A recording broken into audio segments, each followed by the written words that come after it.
Hi there, I'm Luke. My ears are currently stretched up to a 0 gauge, and I was an idiot.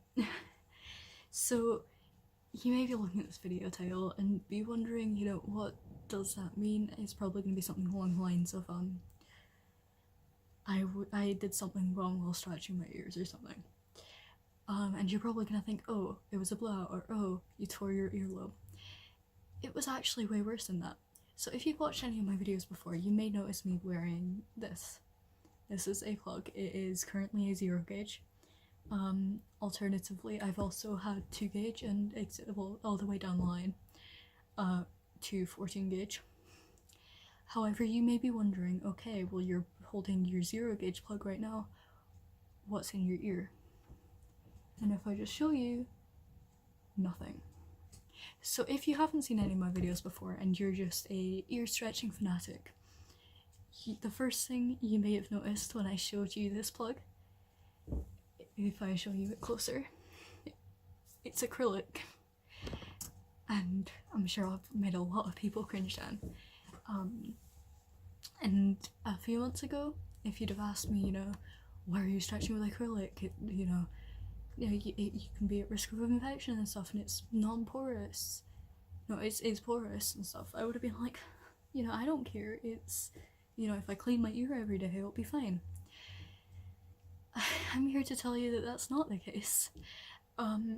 So as you may notice, or as you have seen, my ear is extremely red right now, and I'm trying not to touch it. You may be wondering what exactly happened. And I don't exactly know. So let me walk you back to when I was stretching from a 2 gauge to a 0 gauge. And to actually illustrate what I'm talking about, I'm gonna grab one of the 0 gauge sets that I have, because I ended up having to buy a new stretching kit because I lost my 8 gauge taper and I wasn't gonna skip a size, especially not from 10 to 6. Anyway, so let me just take this 0 gauge taper and show you what I'm on about. So the first time I tried stretching my ears to a 0 gauge, and yes, you heard correctly, I said the first time. So this is gonna be my hand. No, this hand illustrates my ear, and this is the taper. So at first it was going through fine, and then it hit the ridge about halfway through, and it wouldn't go through. So I was like, right, okay, I took it out, I lubed it up more because sometimes I just don't have enough lubricant on it. I lubed up my ear more, and then I tried again. And, I was just slowly pushing, and then all of a sudden, went right in. And if you don't know what that typically means, it means that you have generally torn the hole in your ear. I was lucky with this in the sense of I didn't get a blowout. All that happened was I had an extremely sore ear that hurt to lay on, which sounds dumb. However, when you typically sleep with this side of your head on the pillow and this side of your head has an extremely sore, irritated earlobe, it can become a bit of an issue. So, I took it out, I went back to 2 gauge, and I waited a few weeks. And then I did the taping method, and I used actual plumber's tape.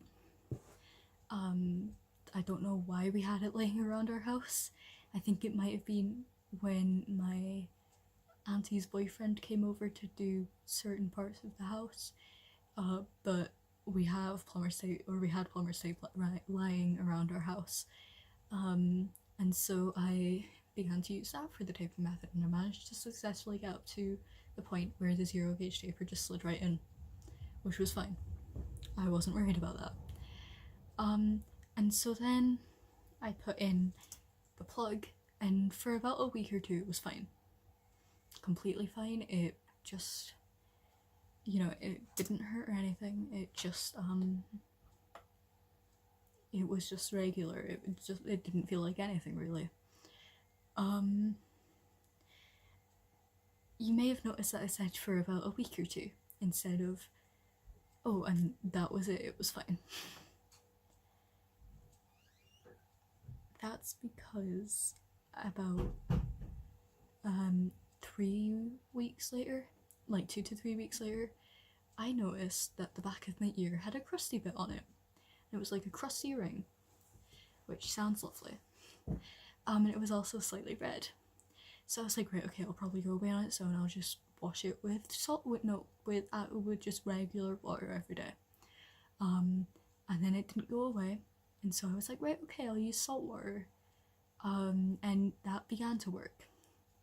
And then I was like, right, okay, I wonder what this actually is, because if it's a blowout, I need to treat it like a blowout.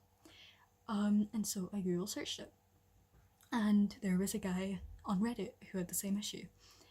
Turns out he had been using acrylic stuff too. In case you don't know what can happen with acrylic,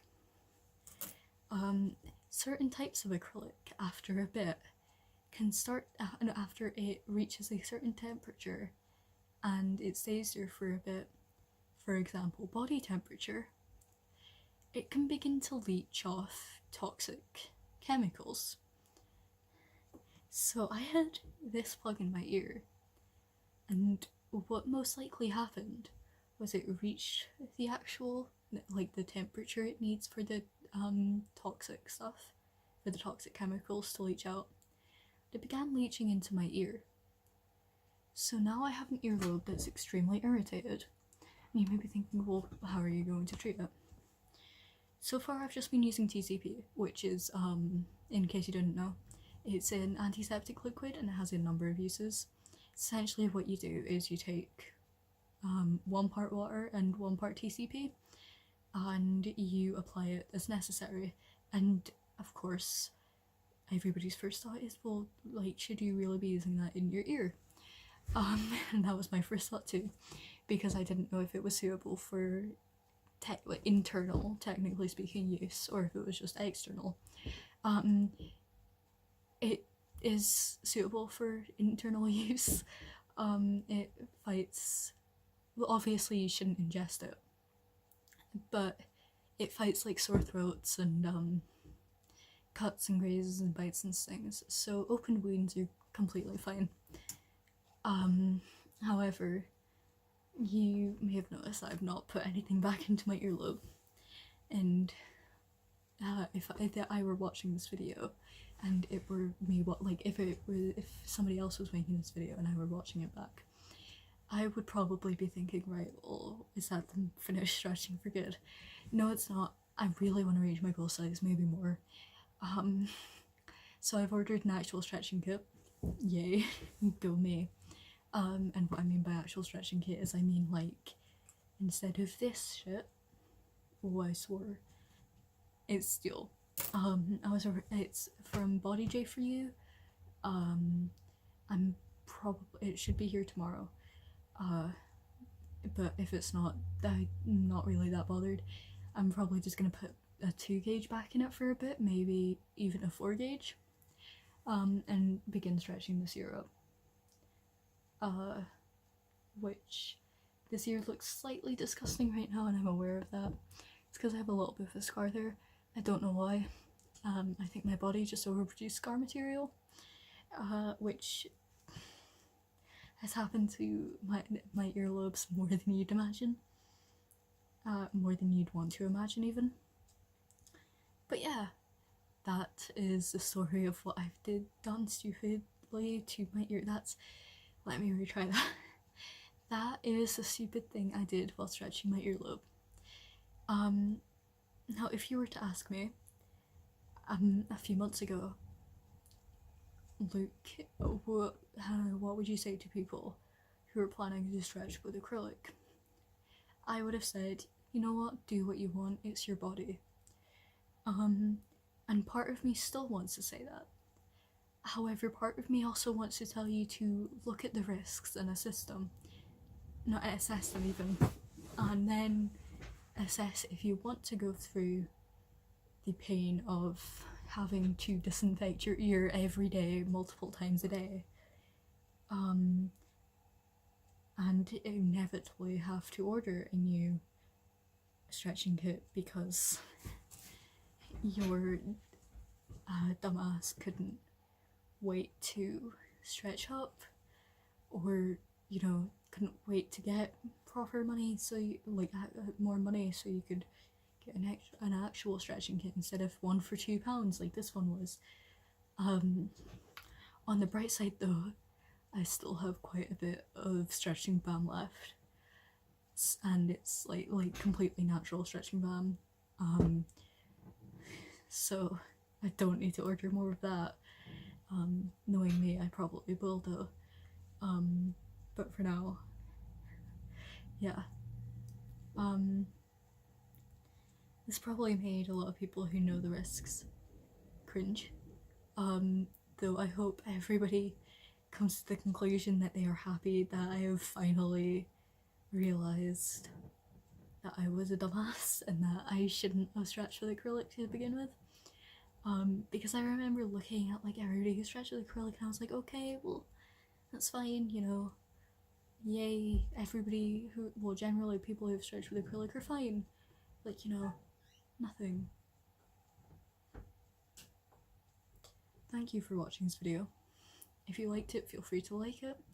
If you want to see, hopefully, no more videos like this, hopefully more positive videos like I finally reached my goal size properly in both ears, or I do have a lot of positive videos on my channel. Like my last one was about me finally getting a Sandyford appointment, which if you want to know more about that, feel free to look at my last video, which is actually, it should be down there because channel link.